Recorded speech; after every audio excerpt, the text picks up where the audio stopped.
আজকে হচ্ছে আমাদের চতুর্থতম দিন স্পিতির। ছিলাম এইখানে পাইনউড গেস্ট হাউস। এটা হচ্ছে পাঞ্জাবের দেরাবেশি বলে একটা জায়গা। বাজে 8:50 আর কিলোমিটারটা হচ্ছে 52,962।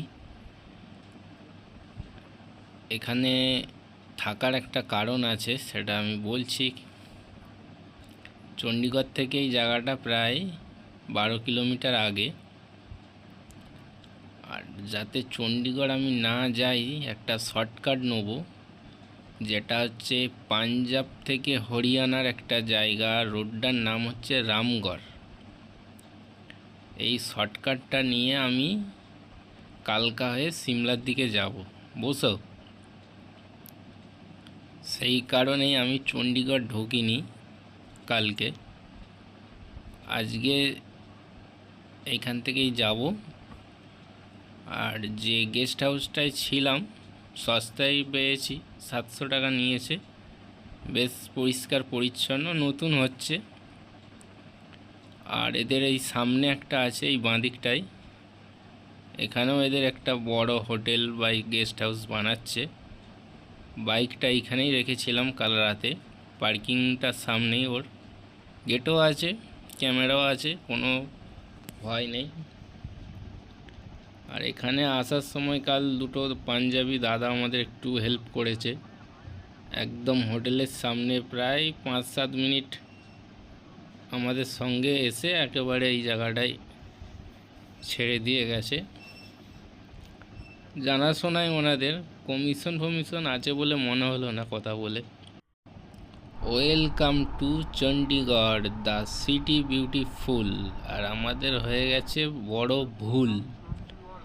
গুগল ম্যাপের চক্করে পড়ে আমরা সেই চণ্ডীগড় ঢুকে পড়েছি, যেটা আমি প্রথম থেকেই চাইছিলাম না। কারণ প্রচুর ট্রাফিক হয়, রাস্তায় প্রচুর গাড়ি, সেই কারণেই আমি চাইছিলাম না চণ্ডীগড়। এখানে আবার গন্ডগোল কিছু হলো, মানে বাইকগুলো সব বাঁ সাইড হয়ে যাচ্ছে। এখান থেকে বাইক তো যেতে দেখছি না। ওই একটা চলে গেল বুলেট, কিন্তু বেশিরভাগই সব ওই দিকেই যাচ্ছে সম্ভবত। আচ্ছা, diversion for ambulance and 2 wheelers only. আচ্ছা চলো তাহলে আমিও যাই এই দিক দিয়েই। তো যেটা বলছিলাম, মানে গুগল ম্যাপের চক্করে না কি হলো, কিভাবে ভুলটা হলো বুঝতে পারলাম না। কয়েকজনকে জিজ্ঞাসা করেছিলাম, তো ওরা বললো হাইওয়ে ধরে যেতে, কিন্তু সেই হাইওয়ে ধরে ধরে আমি অলরেডি চণ্ডীগড় ঢুকেই পড়লাম। কি হবে জানি না, প্রচুর ট্রাফিক হওয়ার সম্ভাবনা আছে।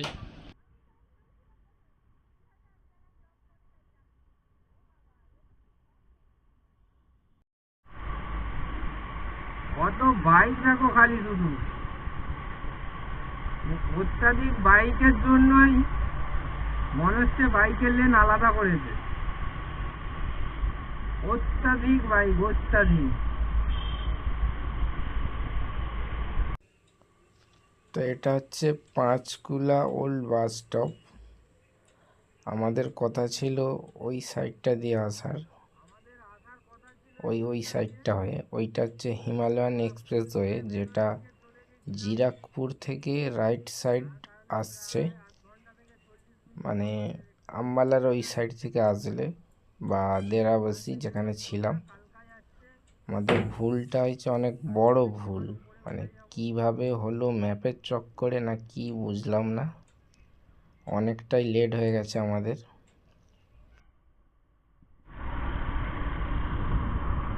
সিমলা 90 কিলোমিটার।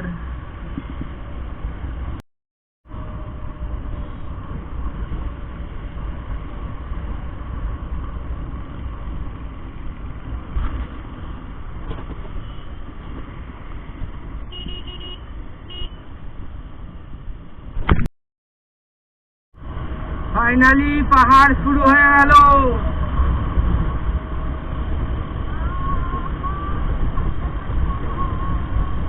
এখান থেকে এবার পাহাড়ে উঠতে হবে।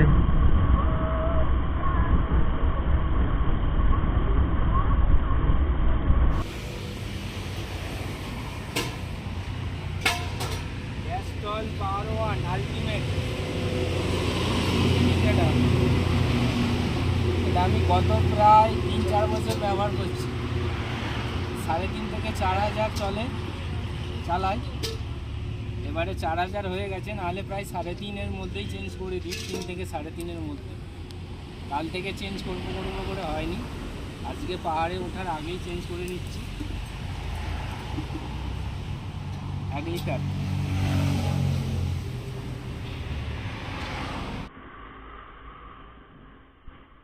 Welcome to Himachal Pradesh. মনে হচ্ছে এখান থেকে হিমাচল শুরু হয়ে গেল। সোলান 42, সিমলা 89। Let's go. উপরে উঠতে হবে এবার ধীরে ধীরে।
আজকের প্ল্যানটা আছে আমাদের রামপুর পর্যন্ত যাওয়ার।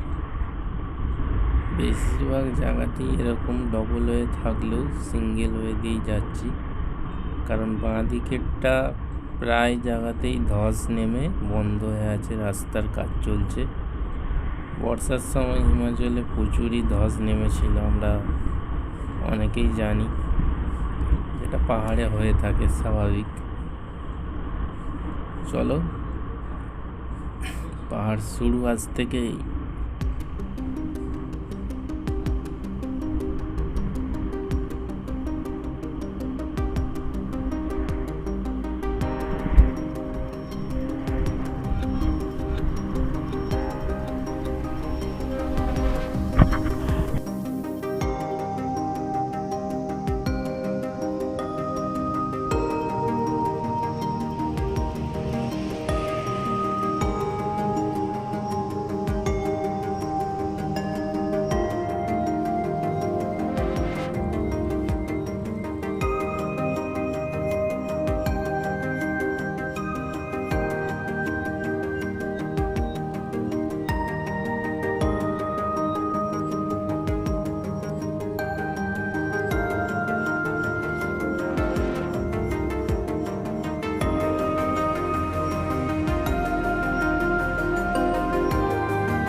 কুপরি আর 2 কিলোমিটার। ঠান্ডা, বেশ ঠান্ডা পাচ্ছি এখন। বাজে 2:15। আমি জ্যাকেট পরে আছি তাও ঠান্ডা লাগছে। আর আমার গিন্নি শুধু একটা পাতলা টপ পরে আছে, সে কাঁপতেছে। তুমি জ্যাকেটটা বার করে নাও, বুঝলে?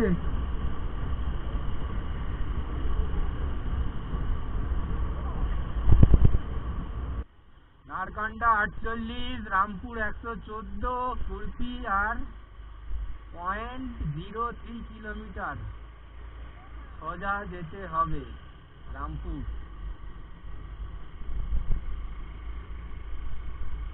পাওয়া যায়, জায়গাটাও বেশ মারাত্মক লাগে। সুন্দর আছে, জায়গাটাও ভালো।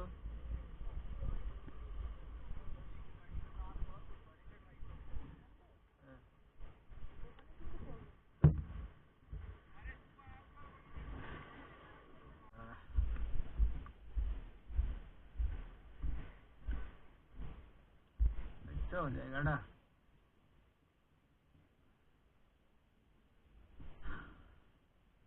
দারুণ লাগছে। দেখি এবার কি খাওয়া পাওয়া যায় কিনা। তো মাউন্টেন ভিউ রেস্টুরেন্ট, এই জায়গাটায় খাওয়ার জন্য দাঁড়িয়েছি। ডাল ফ্রাই আর রুটি। ভিউটা কিন্তু খুবই সুন্দর। একবার ভেতরে গিয়ে দেখাচ্ছি আমি।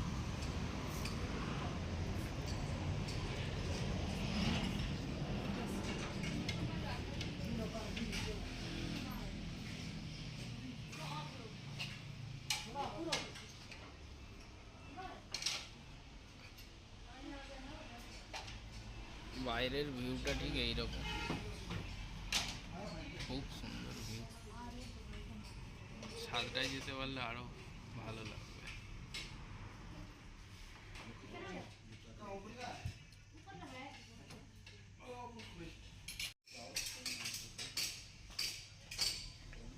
না না ছিল।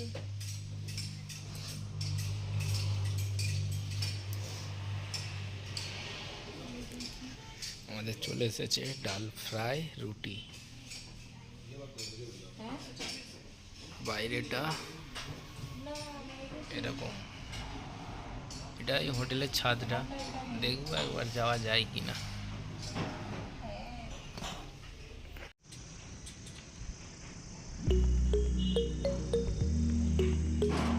কিন্তু উঠেছে ছবিটা, দেখো।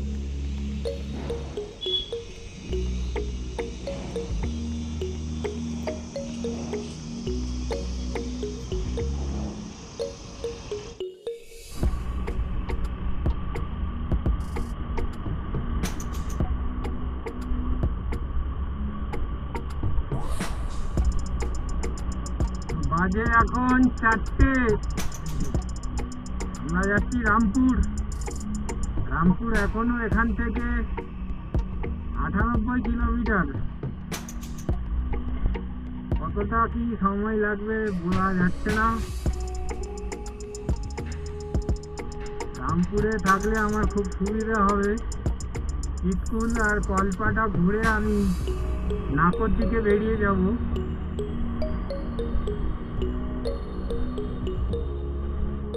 কটা বাজবে জানি না, ঘন্টা 3 লাগবে, 7টা বাজবে।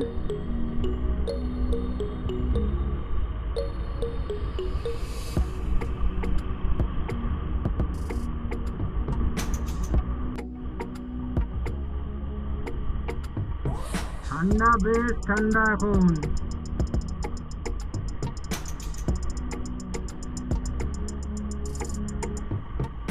জ্যাকেট পরতে হয়েছে বউকে, এতটাই ঠান্ডা এখন। রাতে কি হয় জানি না, এখনো তো রোদ।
এখন তুলে নিয়েছে।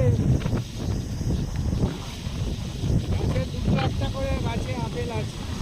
না, যেগুলো চিক ঘেরা সেগুলো তো অনেক আছে, যেগুলো চিক ঘেরা নেই সেগুলো থেকে একটা দুটো করে আছে।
I love Narkanda. 5টা বাজে, নারকান্ডা এলাম। এখান থেকে এখনো 65 কিলোমিটার রামপুর। কিছু দেখার নেই, দাঁড়ানোর নেই।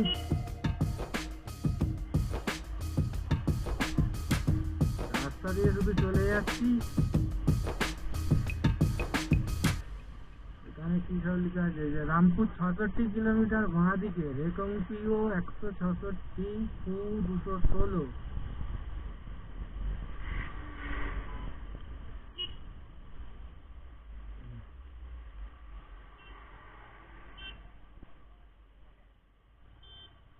ম্যাপটা খুললো তো একটু।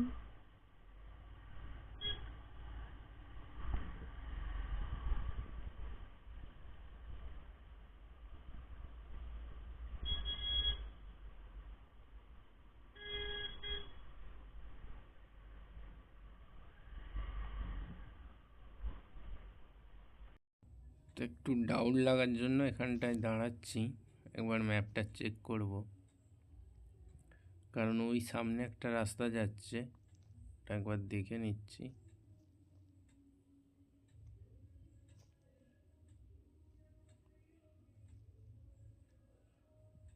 যেটা গুগল ম্যাপে দেখছি ওই রাস্তাটা হচ্ছে হাঁটু পিক হয়ে যাচ্ছে, এই জায়গাটা, ওই রাস্তাটা সোজা, যেটা হাঁটু পিক আর যাবো না, কারণ হাঁটু পিক থেকে আবার ব্যাক করে আসতে গেলে প্রায় এখান থেকে 8 কিলোমিটার হাঁটু পিক।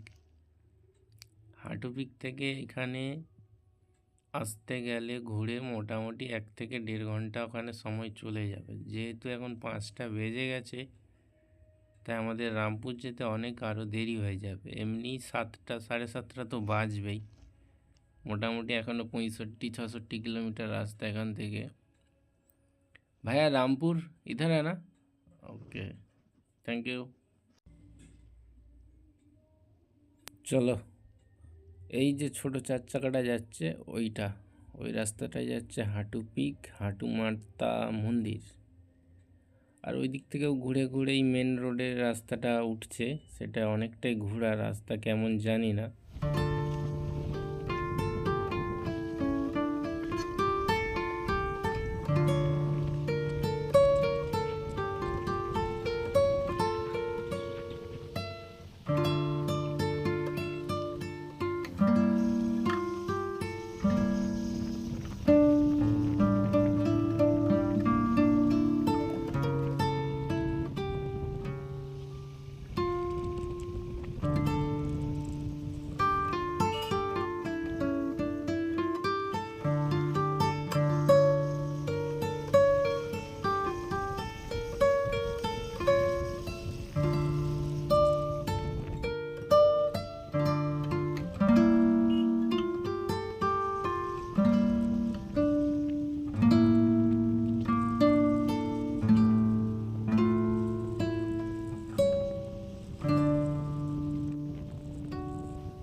রামপুরা 30 কিলোমিটার, মান্ডি কুলু বাঁ দিক দেখাচ্ছে। বাজে এখন 5টা 50।